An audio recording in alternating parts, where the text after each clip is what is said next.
And number 2, जब उनसे Kashmir university में बच्चे बात कर रहे थे, तो बच्चे जो है हमारे कश्मीर यूनिवर्सिटी में जो आज पढ़ रहे हैं, वो वायलेंस के दौर में पैदा हुए हैं, ग्रूम हुए हैं, बड़े हुए हैं. So they have seen violence, and Rahul himself has seen violence. He told the gathering that he was only 14 when his grandmother was killed in a violent act. Right. He was just 21 when his father was killed in a violent act. So he can easily connect with the people who have faced violence, who have seen all these violent years. So उसकी understanding और दूसरे लोगों की understanding में बहुत अंतर, बहुत फर्क हो सकता है, क्योंकि उसने वायलेंस खुद फेस किया हुआ है. And I think that thing has gone very well with the students because they could identify with him, because he two is a victim in a different context, but he too is a victim of violence, and these guys too are victims of violence. Right. क्या आपको उम्मीद है कि राहुल गांधी युवकों से किए जो employment opportunities और कॉर्पोरेट इन्वेस्टमेंट के जो वायदे उन्होंने आज किए हैं, उन पर वो खरे उतरेंगे? देखिए, उन्होंने एक बात जो बताई है वहां पे, उन्होंने कहा कि जो भी हम कॉर्पोरेट की बात करते हैं, बिजनेस दिस थिंग की बात कर रहे हैं, उसमें यह है कि एटमॉस्फेयर ऐसा हो कि कोई भी कॉर्पोरेट हाउस, कोई भी बड़ा बिजनेस हाउस कश्मीर में आके इन्वेस्टमेंट करने के लिए तैयार हो. So we need a peaceful atmosphere for that. If we have that atmosphere, then only we can invite people. And he had volunteered that he will work in this behalf. So मुझे लगता है कि जहां तक आज अभी Rahul is very new to Indian politics, उतने नए भी नहीं है, लेकिन but as far as Kashmir is concerned, this is first visit. We don't know. We don't know whether he stands by his word. But the words जो उन्होंने आज इस्तेमाल किए, जो बातें उन्होंने लोगों से यहाँ पे की, उनमें बड़ी सिंसियरिटी दिख रही थी, बड़ी अच्छा खुलूस दिख रहा था. जी, आज उन्होंने हजरत बल दरगाह है उसको भी विजिट किया है. आपके मुताबिक उस विजिट का क्या सिग्निफिकेंस है? देखिए, हजरत बल जो भी यहाँ पे मेन कोई भी पॉलिटिशियन आता है, कोई भी डिग्नेटरी आता है, बिकॉज यू नो हजरत बल is sort of a centre of what you call it Kashmir in a religious context, because it houses the Holi relic of profit and people, लोगों का इसका बड़ा एहतराम है इस जगह का. तो वो वहां पे गए हैं. नेचुरली इसका इम्पैक्ट होता है, but this is a routine thing, a normal thing, because even Sushma Swaraj when she came last year as part of this parliamentary delegation, she went there. So everybody who comes here they visit that. मैं उसको उतना importance नहीं दे रहा हूँ जितना मैं importance दे रहा हूँ कि यूनिवर्सिटी में जो राहुल गांधी की बातें बच्चों के साथ हुई है. थैंक यू बशीर मंजर साहब. Now joining us on the phone line also from Srinagar is Tahir Mohyuddin, editor of Chattan. Good evening Tahir ji. Chief Minister Omar Abdullah के लिए राहुल गांधी की इस विजिट की क्या इम्पोर्टेंस है?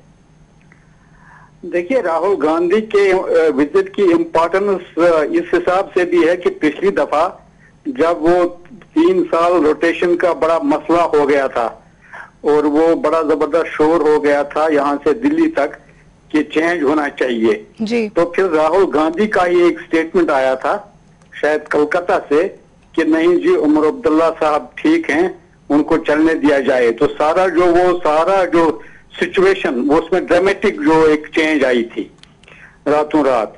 तो उस हिसाब से यहाँ परसीव किया जाता है जनरली कि उमर अब्दुल्ला को राहुल गांधी की सपोर्ट हासिल है और दोनों में फ्रेंडशिप भी है. तो इसलिए यहाँ इसकी वो इम्पोर्टेंस है उनके यहाँ से, उनके राहुल गांधी की आमद से मुझे लगता है कि उमर अब्दुल्ला को तकवीत मिलेगी. हमें ये बताइए कि आपके मुताबिक हुर्रियत के नेता और महबूबा मुफ्ती की पार्टी पीडीपी इस विजिट को किस नजरिए से देखेंगे? उनके लिए इस विजिट का क्या महत्व है?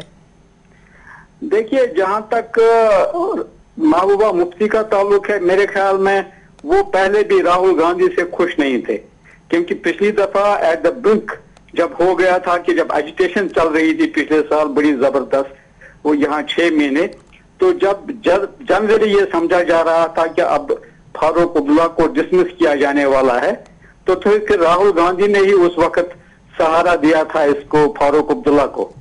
तो उस हिसाब से पीडीपी को तो उनसे कोई एक्सपेक्टेशन नहीं है. जहां तक हुर्रियत का सवाल है तो हुर्रियत वालों को तो बिल्कुल ही कोई नहीं है उनसे, क्योंकि राहुल गांधी जो है. लेकिन एक मसला है कि ये सभी हलकों में ये माना जाता है कि राहुल गांधी की बड़ी इंपॉर्टेंट पोजीशन है और उनको परसीव किया जाता है कि फ्यूचर के वो प्राइम मिनिस्टर होंगे. तो उनको किसी न किसी मौके पर हिंदुस्तान के हर प्रधानमंत्री को कश्मीर फेस करना पड़ता है। तो लिहाजा उनके लिए ठीक होगा कि वो अगर कश्मीर में आकर कोई बात करते हैं तो उनको सीरियसली उसको फॉलो करना चाहिए और इस पर तवज्जो भी देनी चाहिए, क्योंकि आइंदा बरसों में फ्यूचर में उन्हीं को कश्मीर के साथ डील करना पड़ेगा। जी ताहिर जी, हमसे बातचीत करने के लिए आपका बहुत बहुत शुक्रिया। We'll move ahead. Punjab Chief Minister Prakash Singh Badal is finding himself largely isolated on the issue of clemency for Devinder Pal Singh Pullar. Going by the way, both Congress and BJP are opposed to the resolution on support for clemency for Pullar. It seems it will become difficult for ruling SED government to have it passed in ensuing session of the Vidhan Sabha, while State Congress President Captain Amrinder Singh and party MLA Sukhpal Khera have supported clemency for Pullar.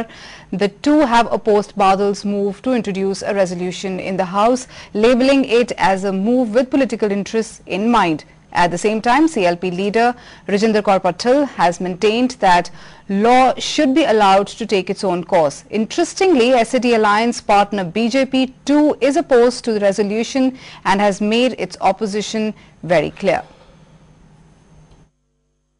Professor Bhullar के बारे अकालियां तो पहला मैं बयान दिता सी जिद्दी ने होया और मैं इत्थे चंडीगढ़ आया उत्थे पता नहीं थोड़ा चैनल आया सी कोई एंड ਉਹਦੇ ਵਿੱਚ मैं कहा सी कि this is completely wrong. There ਜਿਹੜਾ ਬੰਦਾ 10 ਸਾਲ ਰਹਿ ਚੁੱਕਿਆ ਜੇਲ੍ਹ ਦੇ ਵਿੱਚ 8 ਸਾਲ ਔਨ ਡੈਥ ਰੋ automatically it should be converted into death life imprisonment। ਕਾਰਨ ਇਹ ਸੈਕੰਡ ਕਾਰਨ ਕਿ 3 ਜੱਜਸ ਦੇ ਵਿੱਚੋਂ ਜਿਹੜਾ मेन बेंच का हेड सी उन्हें डेथ सेंटेंस नहीं देती। नहीं, हम आतंकवाद के खिलाफ हैं और आतंकवाद के खिलाफ कानून को अपना काम करना चाहिए और आतंकवाद के संबंध में किसी किस्म की कोई नरमी नहीं बरती जानी चाहिए। आज आप पहला आपदा तो फाहा चढ़ा लो। चलो आज आप पहला आपदा तो फाहा चढ़ा लो। चलो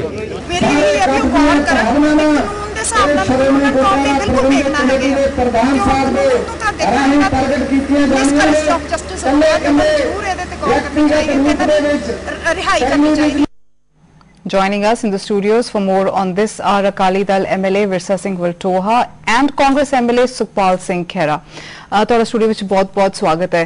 ਵਿਰਸਾ ਸਿੰਘ ਜੀ, ਮੈਂ ਤੁਹਾਡੇ ਤੋਂ ਸ਼ੁਰੂ ਕਰਨਾ ਚਾਹਾਂਗੀ। ਕਾਂਗਰਸ ਪ੍ਰੈਜ਼ੀਡੈਂਟ ਕੈਪਟਨ ਅਮਰਿੰਦਰ ਸਿੰਘ ਜੀ ਨੇ ਭੁੱਲਰ ਦੀ ਕਲੇਮੈਂਸੀ ਦੇ ਮੁੱਦੇ ਤੇ ਪ੍ਰਕਾਸ਼ ਸਿੰਘ ਬਾਦਲ ਦੇ ਸਟੈਂਡ ਨੂੰ ਆਉਣ ਵਾਲੀਆਂ ਵਿਧਾਨ ਸਭਾ ਚੋਣਾਂ ਲਈ ਇੱਕ ਪੋਲੀਟੀਕਲ ਸਟੈਂਡ ਦੱਸਿਆ। ਤੁਸੀਂ ਕੀ ਕਹੋਗੇ ਇਹਦੇ ਬਾਰੇ? ਹੈਰਾਨੀ ਦੀ ਗੱਲ ਹੈ, ਇੱਕ ਪਾਸੇ ਤੇ ਸਿੱਖ ਭਾਵਨਾਵਾਂ ਦੀ ਗੱਲ ਕੀਤੀ ਜਾ ਰਹੀ ਹੈ, ਕਮਿਊਨਿਟੀ ਦੀ ਗੱਲ ਕੀਤੀ ਜਾ ਰਹੀ ਹੈ, ਕੌਮ ਦੇ ਜਜ਼ਬਾਤਾਂ ਦੀ ਗੱਲ ਕੀਤੀ ਜਾ ਰਹੀ ਹੈ, ਦੂਜੇ ਪਾਸੇ ਆਪਣੇ ਆਪ ਹੀ ਉਹਨਾਂ ਨੂੰ ਸਿਆਸੀ ਰੰਗਤ ਦਿੱਤੀ ਜਾ ਰਹੀ ਹੈ। ਇੱਕ ਪਾਸੇ ਇੱਕ ਇਨੋਸੈਂਟ ਵਿਅਕਤੀ ਦੀ ਜ਼ਿੰਦਗੀ ਦਾ ਸਵਾਲ ਹੈ ਜਿਹਦੇ ਨਾਲ ਸਮੁੱਚੀ ਕੌਮ ਦੀਆਂ ਭਾਵਨਾਵਾਂ ਜੁੜੀਆਂ। ਤੁਸੀਂ ਸਿਆਸਤ ਖੇਡਣੀ ਹੈ, ਖੇਡੋ, ਰੋਜ਼ ਖੇਡਦੇ, ਰੋਜ਼ ਇਲੈਕਸ਼ਨਾਂ ਲੜਦੇ, ਬੜੇ ਮੁੱਦੇ ਨੇ। ਪ੍ਰੋਫੈਸਰ ਦਵਿੰਦਰਪਾਲ ਸਿੰਘ ਭੁੱਲਰ ਦੇ ਮੁੱਦੇ ਤੇ ਕੈਪਟਨ ਸਾਹਿਬ ਨੂੰ ਸਿਆਸਤ ਨਹੀਂ ਖੇਡਣੀ ਚਾਹੀਦੀ। ਜੇ ਕੌਮ ਦੇ ਨਾਲ ਉਹਨਾਂ ਦੀ ਸਾਂਝ ਹੈ, ਕੌਮ ਦੇ ਨਾਲ ਹਮਦਰਦੀ ਹੈ, ਦਵਿੰਦਰਪਾਲ ਸਿੰਘ ਭੁੱਲਰ ਦੇ ਨਾਲ ਹਮਦਰਦੀ ਹੈ, ਤੇ ਫਿਰ ਸਾਨੂੰ ਸਾਰਿਆਂ ਨੂੰ ਸਾਂਝੇ ਤੌਰ ਤੇ ਜੇ ਪੰਜਾਬ ਦੀ ਵਿਧਾਨ ਸਭਾ 'ਚ ਅਸੀਂ ਆਵਾਜ਼ ਉਠਾਉਣੇ ਆ ਤੇ ਉਹ ਸਮੁੱਚੇ ਪੰਜਾਬ ਦੀ ਆਵਾਜ਼ ਬਣਦੀ, ਕਿਉਂਕਿ ਉੱਥੇ 117 MLA ਜਿਹੜੇ ਨੇ ਪੰਜਾਬ ਦੇ ਸਮੁੱਚੇ ਲੋਕਾਂ ਦੀ ਪ੍ਰਤੀਨਿਧਤਾ ਕਰਦੇ ਨੇ ਔਰ ਪੰਜਾਬ ਜਿਹੜਾ ਹੈ ਇਹ ਸਿੱਖਾਂ ਦੀ ਇੱਕ ਜਿਹੜੀ ਕਮਿਊਨਿਟੀ, ਜਿਹੜੀ ਕੌਮ ਹੈ, ਉਹਦੀ ਵੀ ਪ੍ਰਤੀਨਿਧਤਾ ਕਰਦਾ ਹੈ।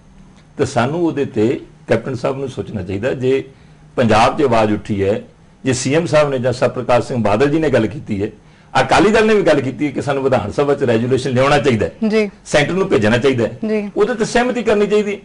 ਤੁਸੀਂ ਕਹਿ ਰਹੇ ਹੋ ਕਿ ਜੇ ਬਿਆਨ ਤੱਕ ਹੀ ਸੀਮਿਤ ਨੇ, ਇੱਕ ਪਾਸੇ ਸੈਂਟਰ ਨੂੰ ਖੁਸ਼ ਰੱਖਣਾ ਚਾਹੁੰਦੇ ਨੇ, ਆਪਣੀ ਪਾਰਟੀ ਨੂੰ ਖੁਸ਼ ਰੱਖਣਾ ਚਾਹੁੰਦੇ ਨੇ, ਜਿਹੜੀ ਇੱਥੋਂ ਚੀਜ਼ ਵਿਧਾਨ ਸਭਾ 'ਚ ਪਾਸ ਹੋ ਕੇ ਜਾਣੀ ਹੈ ਇਹ ਸੈਂਟਰ ਗਵਰਨਮੈਂਟ ਕਰ ਜਾਣੀ, ਜਿਹੜਾ ਬਿਆਨ ਹੈ ਉਹ ਅਖਬਾਰ ਤੱਕ ਸੀਮਿਤ ਰਹਿਣਾ। ਮੈਂ ਤੁਹਾਡੀ ਗੱਲ ਸਮਝ ਗਈ। ਤੁਸੀਂ ਕਹਿ ਰਹੇ ਹੋ ਕਿ ਕਾਂਗਰਸ ਪਾਰਟੀ ਨੂੰ ਇਸ ਮੁੱਦੇ ਦੇ ਉੱਤੇ ਸਿਆਸਤ ਨਹੀਂ ਖੇਲਣੀ ਚਾਹੀਦੀ, ਮਗਰ ਬਾਦਲ ਗਵਰਨਮੈਂਟ ਨੇ 2008 ਵਿੱਚ ਸੁਪਰੀਮ ਕੋਰਟ ਦੇ ਵਿੱਚ ਇੱਕ ਐਫੀਡੇਵਿਟ ਪੇਸ਼ ਕੀਤਾ ਸੀਗਾ ਜਿਸ ਵਿੱਚ ਲਿਖਿਆ ਸੀਗਾ ਕਿ ਭੁੱਲਰ ਇੱਕ ਹਾਰਡਨਡ ਕ੍ਰਿਮੀਨਲ ਅਤੇ ਡਰੈਡਡ ਟੈਰਰਿਸਟ ਹੈ, ਅਤੇ ਹੁਣ ਉਹਨਾਂ ਦਾ ਇਸ ਮੁੱਦੇ ਦੇ ਉੱਤੇ ਸਟੈਂਡ ਨੂੰ ਚੇਂਜ ਕਰਨਾ, ਇਸ ਬਾਰੇ ਤੁਸੀਂ ਕੀ ਕਹੋਗੇ? ਦੇਖੋ, ਮੈਂ ਇਸ ਗੱਲ ਨਾਲ ਸਹਿਮਤ ਹਾਂ। ਕਈ ਜਿਹੜੀਆਂ अपीलां चलदियां ने, एफीडेविट चलदे ने, डिपार्टमेंट लैवल ते चलदे ने। तुसीं श्रोमणी अकाली दल दा जाति जिहड़ा इस पार्टी का जिहड़ा स्टैंड है शुरू तो लैके प्रो सिख कौम के जज्बातां नाल जुड़िया, चाहे वह प्रोफैसर दविंदरपाल सिंह भुल्लर होण, चाहे किसी भी तरह का कोई सिख इशू आया उहदे तो कदी अकाली दल ने पासा नहीं वटिया, चाहे उन्होंने किसी भी तरह की पार्टी नूं बली भी देनी पई, अपनी कुर्बानी भी देनी पई है, उहदे करके भी पार्टी ने हमेशा ही सिख इशू के उत्ते अपना स्टैंड रखा। जे कोई एफीडेविट गया है ये ऑफिसर लैवल ते गया होगा, क्योंकि डिपार्टमेंट बड़े डील करते हैं।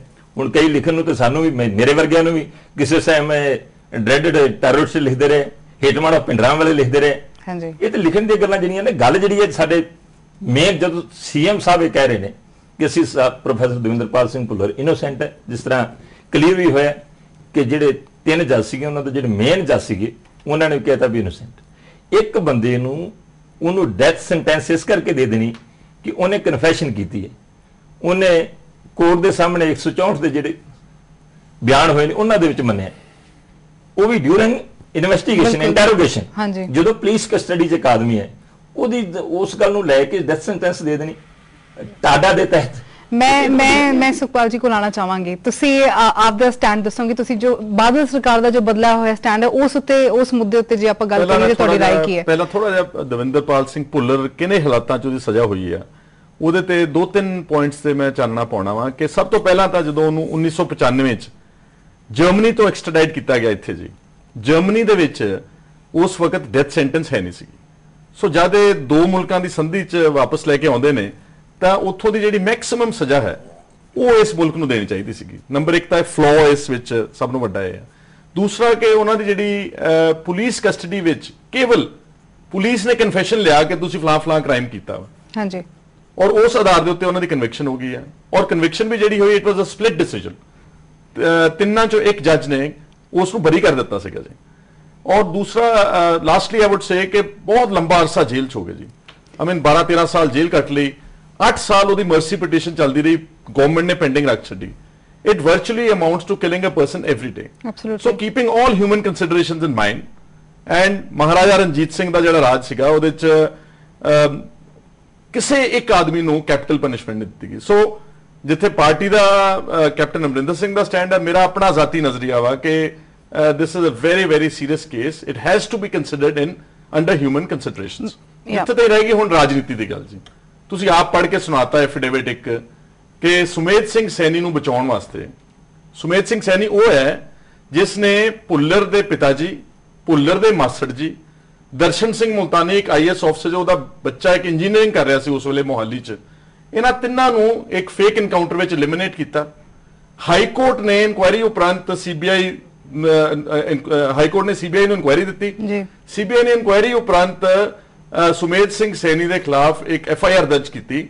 उस FIR नूं स्टे कराउण लई सुमेध सिंह सैनी के खिलाफ कोई एक्शन ना होवे, ये जिहड़ा कह रहे हैं कि किसी अफसर ने फाइल करता, it is not like that. It is an affidavit filed by the Punjab government in the Supreme Court of India. Absolutely. Therefore, what they are trying to do is now shift the blame onus. असल ਵਿੱਚ ਇਹਨਾਂ ਨੂੰ ਸਮਝ ਨਹੀਂ ਆ ਰਹੀ ਬਾਦਲ ਸਾਹਿਬ ਨੂੰ। ਉਦੋਂ ਤਾਂ 2008 ਵਿੱਚ ਇਹਨਾਂ ਨੂੰ ਇਹ ਇਲਮ ਨਹੀਂ ਸੀਗਾ ਕਿ ਇਲੈਕਸ਼ਨਾਂ ਆਉਣਗੀਆਂ, ਉਦੋਂ ਭੁੱਲਰ ਦਾ ਕੇਸ ਕਿੰਨਾ ਸਟਰੋਂਗ ਹੋਊਗਾ। ਉਦੋਂ ਤਾਂ ਇਹ ਸੁਮੇਧ ਸਿੰਘ ਸੈਣੀ ਦੀ ਮਦਦ ਕਰਦੇ ਰਹੇ, ਅੱਜ ਤੱਕ ਵੀ ਕਰਦੇ ਨੇ। ਉਹ ਇਹਨਾਂ ਦਾ ਚੀਫ ਡਾਇਰੈਕਟਰ ਵਿਜੀਲੈਂਸ ਹੈ ਡਿਸਪਾਈਟ ਆਲ ਦੀ ਸੀਰੀਅਸ ਐਲੀਗੇਸ਼ਨਸ ਅਗੇਂਸਟ ਹਿਮ। ਔਰ ਹੁਣ ਕਿਉਂਕਿ ਇਲੈਕਸ਼ਨਾਂ ਲਾਗੇ ਆ ਗਈਆਂ ਨੇ, इस इशू ਨੂੰ ਪੋਲਿਟਿਸਾਈਜ਼ ਕਾਂਗਰਸ नहीं कर रही, ये कर रहे हैं।